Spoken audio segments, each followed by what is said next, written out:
Hey, I'm Johnny from Johnny's Vintage Motorcycle Company.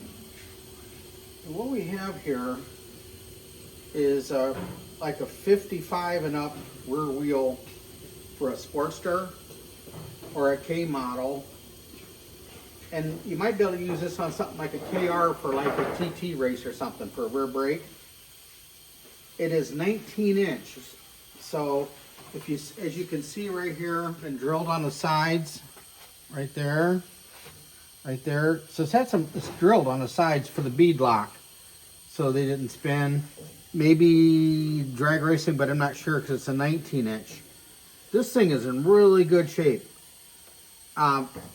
It's not show quality, but it'd be perfect for an unrestored bike.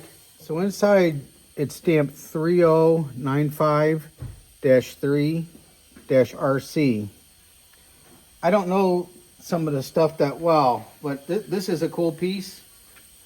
Be great for your hooligan bike that you want to put a 19-inch wheel on the back if you're running an Ironhead Sportster or something. So anyway, I'm going to show you how it runs here. That's a pretty good wheel. That's perfect for a race bike or display bike, to say the least. Whatever. This is cool. Okay, well, thanks for looking at our stuff.